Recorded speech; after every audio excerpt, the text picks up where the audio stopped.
नमस्कार आप सभी का।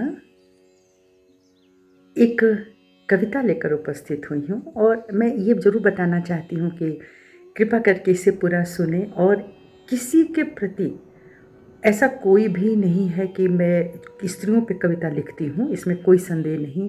मेरे जीवन के जो ये अंश होते हैं, जो अनुभव होते हैं, सत्य जो होते हैं, वही मैं उतारना चाहती हूँ, वही कहना चाहती हूँ। लेकिन इसका ये अर्थ नहीं कि जहाँ पे कुछ भी गलत हो रहा है तो वहाँ समूचा सब कुछ गलत है, ऐसी बात नहीं है। लेकिन बहुत सारे स्त्रियों के जो भाव होते हैं वही मैं चुन करके ले आई हूँ, लाती हूँ। तो ये कोई मेरा पर्सनल ही बात नहीं होता कि मेरे ऊपर कोई दुख आया है तो ऐसा है। ये मैंने महसूस किया है स्त्रियों के लिए, वही आपसे कहना चाहती हूँ। क्यों कहते हो मुझसे, अगर मैं तुम्हारे किसी काम नहीं आती हूँ तो तुम क्यों कहते हो मुझसे? तुम तो अपनी सारी परेशानी मुझे बताते हो, किसको? मतलब वो पुरुष वर्ग है, वो चाहे कोई भी हो सकता है। और जनरली वो एक पति के ही बारे में, एक स्त्री का पति जब उसको नहीं समझता है और वो ये भी सोचती है कि उसको परिवार में कोई समझ नहीं पा रहा है, तो वो ये चीज़ पूछ रही है। और बस अच्छा लगे तो आप कह दीजिएगा कि अच्छा लगा। क्यों कहते रहते हो? क्यों कहते रहते हो मुझसे अपने दिल की बातें? क्यों कहते रहते हो मुझसे अपने दिल की बातें? तुम्हारी सब सुन लेती हूँ मैं, तुम्हारी सब सुन लेती हूँ, तुम्हारे हर दुख को दिल में समेट लेती हूँ। मैं नारी हूँ, सदा ही तुम्हारी आभारी हूँ।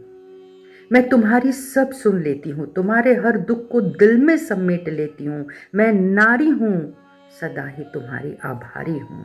मगर तुम में यह हृदय क्यों नहीं पाती? मगर तुम में यह हृदय क्यों नहीं पाती हूँ?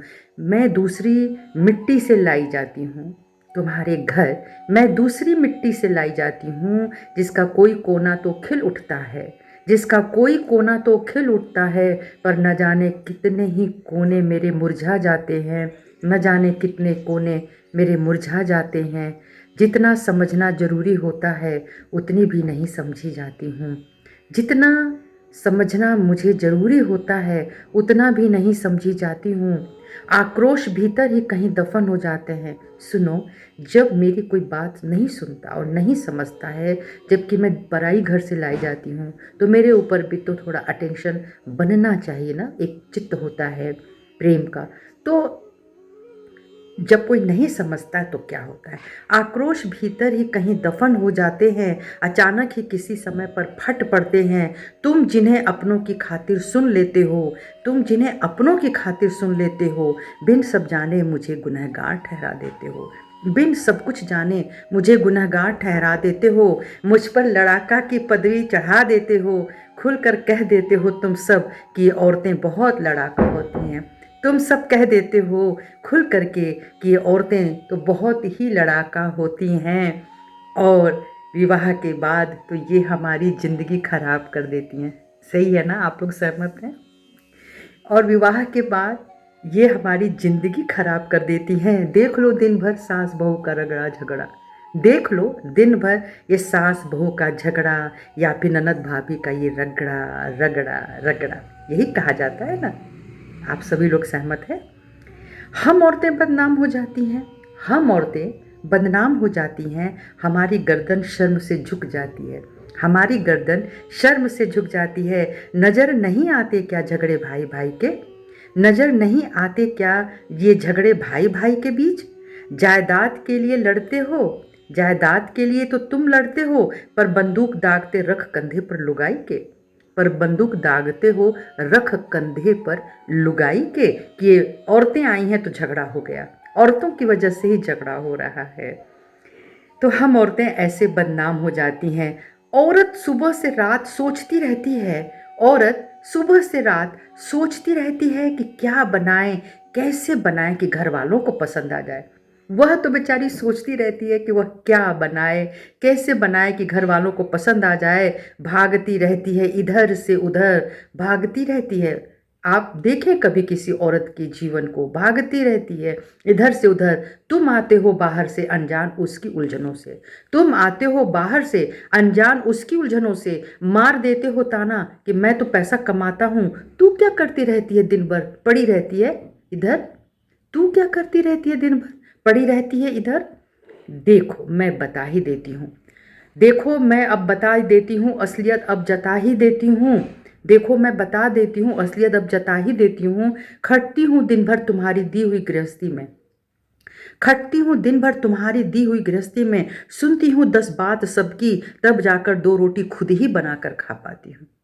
सबको खिला लेती हूँ, अपनी 2 रोटी भी मैं खुद ही बनाकर खा पाती हूँ। नहीं, झगड़े की कोई जड़ मैं नहीं होती, नहीं, झगड़े की कोई जड़ मैं नहीं होती। घर वालों का अपना अभिमान होता है, कुछ भी करना चाहूँ मन की तो तमाम बंदिशों का फरमान होता है।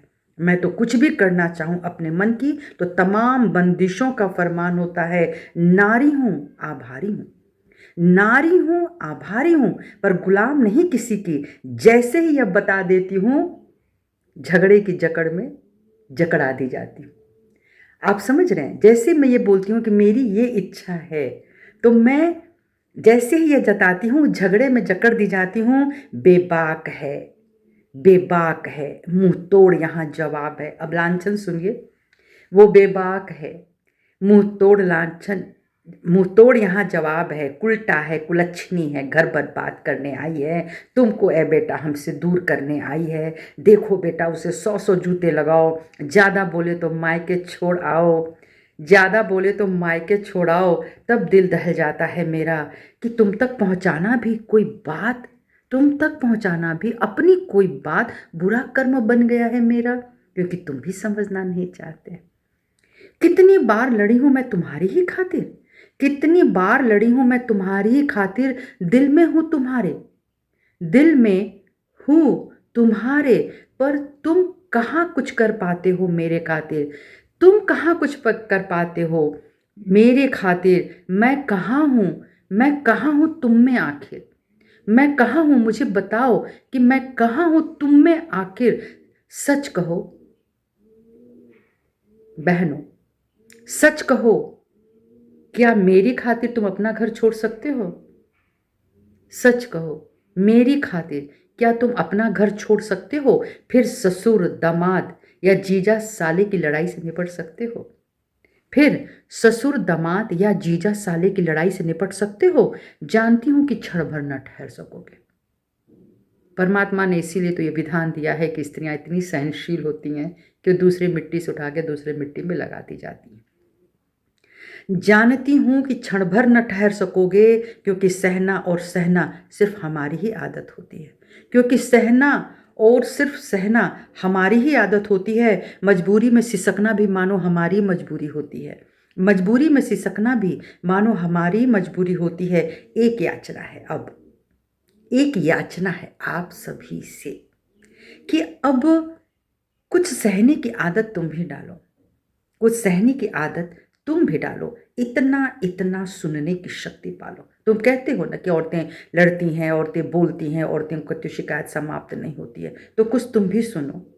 इतना तो तुम में सहन शक्ति होनी चाहिए कि आपकी पत्नी के ऊपर जो भी आया है, आप ही तो है, आप ही उसका आधार है, तो आप सुनिए।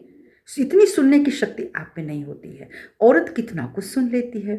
तो यही याचना है कि कुछ सहने की आदत तुम भी डालो, इतना इतना सुनने की शक्ति पालो। केवल औरतों को बदनाम मत करो, केवल औरतों को बदनाम मत करो। तुम खुद उसके पीछे रहते हो, अब यह स्वीकार करो। तुम खुद उसके पीछे ही रहते हो, अब यह स्वीकार करो। तुम्हारे रूखे स्वभाव से ही रूखी बन जाती है तुम्हारी नारी, तुम्हारे रूखे स्वभाव से ही रूखी बन जाती है तुम्हारी नारी। वरना वह तो बनी रहती है, वरना वह तो बनी रहती है क्या? जीवन भर तुम्हारी आभारी, जीवन भर तुम्हारी आभारी। तो ये जो भाव हैं ये समस्त स्त्रियों के लिए हैं, और इसी के साथ सभी का सम्मान करते हुए मैं प्रणाम करती हूँ।